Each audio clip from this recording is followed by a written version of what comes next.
এই পাঠা পাঠা, কোথায় লুকিয়ে আছিস? বেরো, নাকি তোর কলার ধরে তোকে টেনে বার করবো। খুব তো বলেছিলিস সবাইকে, ঝুলন্ত হাতি আরও কত কিছু নাম দিচ্ছিস। আয় আয়, তোদের ক্ষমতা থাকলে আয়, দেখে নেবো।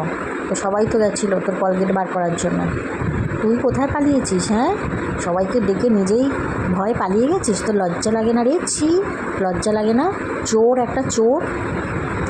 নিজের মাসি, পাতানো মাসিও নয়, নিজের মাসির টাকা চুরি করিস। এই পাঠা, চোর একটা। কিভাবে চুরি করেছিস তোর মাসির টাকা? তোদের নাকি টাকার লোভ নেই।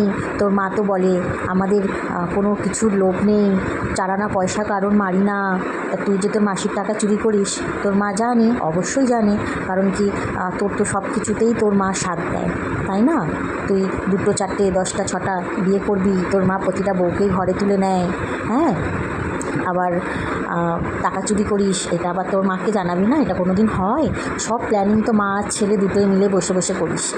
মাসির টাকা চুরি করেছিস, তোর মাসি ভিডিও করে এত এত ভিউজ হয়, তারপরে তোর মাসির 500 টাকা, 700 টাকা, 1100 টাকা 2 মাস 3 মাস পর পর ঢোকে।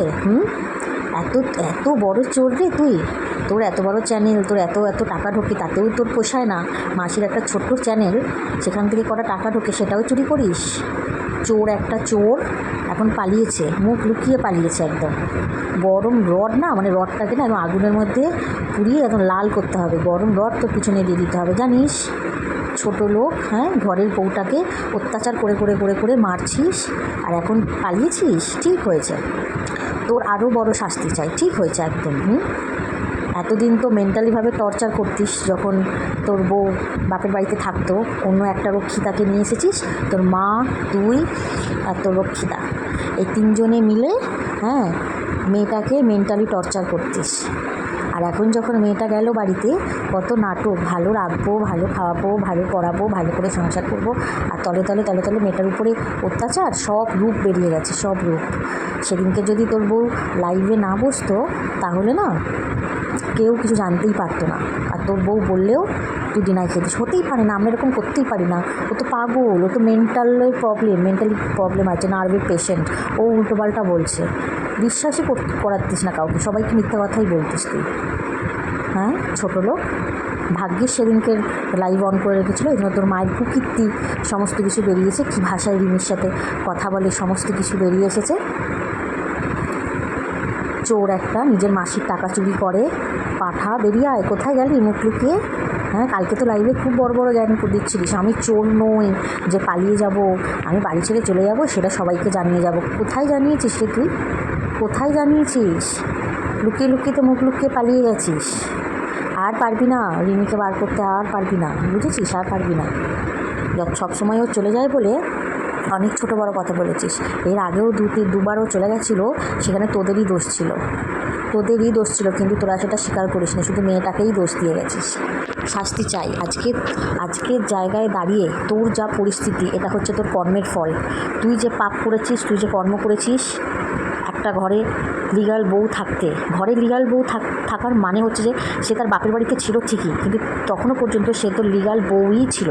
বাড়িতে হয়তো প্রেজেন্ট ছিল না, বাপের বাড়িতে হয়তো ছিল, কিন্তু তোর লিগাল বউই সে, কিন্তু তখনও কিন্তু ডিভোর্স হয়নি। তা সত্ত্বেও আগের বউকে নিয়ে এসেছিস, রক্ষিতাকে নিয়ে এসে রাতের পর রাত কাটিয়েছিস, ওখানে ঘুরতে গেছিস। সে যে মানে কুকর্ম করেছিস, সেই কুকর্মের ফল তোকে আজকে পালিয়ে পালিয়ে বেরিয়ে তোকে দিতে হচ্ছে। আজকে যা পরিস্থিতি হয়েছে, সম্পূর্ণ এটার জন্য তুই আর তোর ওই হতচ্ছাড়ি 63 বুড়ি, এই দুজনার দায়ী। প্রতিটা মুহূর্ত তোরা হাগলেও কি পাঁদলেও কি, প্রতিটা মুহূর্ত তোরা সব কিছুতে ভিডিও নিয়ে তোরা বসে যাস, লাইভ নিয়ে বসে যাস। তোরা ভাবিস লাইভ করলেই সমস্যার সমাধান হবে। তুই নাই চল, ঠিক আছে, অল্প বয়সী ছিল, তোর মা তো একটা বুড়ি রে, তোর মারও কি এটা কমন সেন্স নেই? তোকে একটা চর মেরে শাসন করতে পারে না? যে ঘরের প্রবলেম, ঘরের কেচ্ছা লাইভ করে করে বাইরে যাতে না লটাস। হ্যাঁ, তোর মা তোকে কী শিক্ষা দিয়েছে? তোর মা তোকে খুব খুব খুব খারাপ শিক্ষায় তোকে মানুষ করেছে বলে তাই আজকে তোর পজিশন এই জায়গায়। আজকে তোর মা নাটক করতে হাউ হাউ করে কাঁদছিল, আর বলছিল না যে সারাদিন আমার ছেলেকে আমি ফোনে পাইনি, ফোন সুইচ অফ সারাদিন পাইনি। যদি সারাদিন তোকে না পাই, তোর ফোন যদি সুইচ অফ থাকে, তাহলে তুই ইউটিউবে কমিউনিটি পোস্ট কী করে দিচ্ছিস রে? হ্যাঁ, অসভ্য ছেলে, চোর। চোর একটা। কী খেলাটাই না খেলছিলিস এতদিনে তোর দমন হলো। তোর একটা শাস্তি চাই।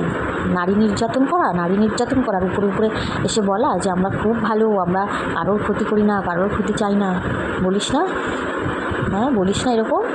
দেখ তুই যখন এতই ভদ্র, এতই যখন ভালো, নারী নির্যাতন করিস না, তুই ভীষণ পাড়ায় তোর সুনাম, তাহলে আজকে কেন পালিয়ে যেতে হলো রে টেরা? আজকে কেন পালিয়ে যেতে হলো? চোর, অসভ্য ছোটো লোক একটা।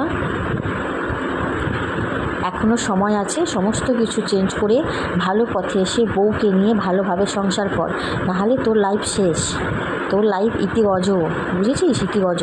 স্বামী স্ত্রীর মধ্যে অশান্তি হলে বউ বাপের বাড়িতে রাগ করে যেতেই পারে। বা বউ যখন রাগ করে বাপের বাড়িতে চলে যায়, 2 দিন 4 দিন 6 দিন 10 দিন একটা সময়ের পরে গিয়ে যখন বর গিয়ে বউকে ওখান থেকে নিয়ে আসে যে চলো যা হওয়ার হয়ে গেছে, বাড়ি চলো। তুই যাসনি, তোর ইগো, তুই যাসনি তোর বউকে আনতে।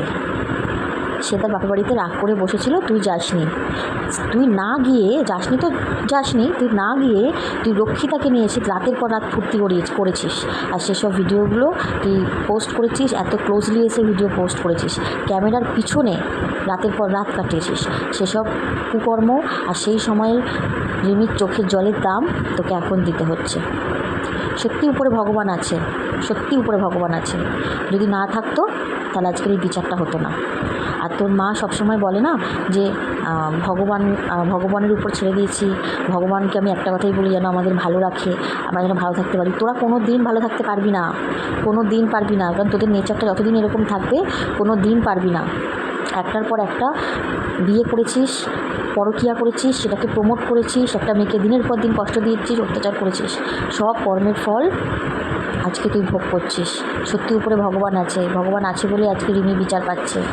সেই মেয়েটা এতটাই অসহায়, যেদিনকে তুই ওষুধ খেয়েছিলিস নাটক করে, সেদিনকে লাইভে মেয়েটা হাউ করে কাঁদছে আর বলছে আমাকে ব্লেম দিচ্ছে। সেদিনকের ওই লাইভটা প্রতিটা মানুষ দেখেছিল যে সেখানে রিমির কোনো দোষ ছিল না। তুই একা ওষুধ খেয়েছিস, খেয়ে তোর মা রিমিকে দোষ দিচ্ছে, রিমি খাইছে। তাহলে তোর মা কত বড় হতচ্ছাড়ি, তুই চিন্তা কর, কত বড় হতচ্ছাড়ি।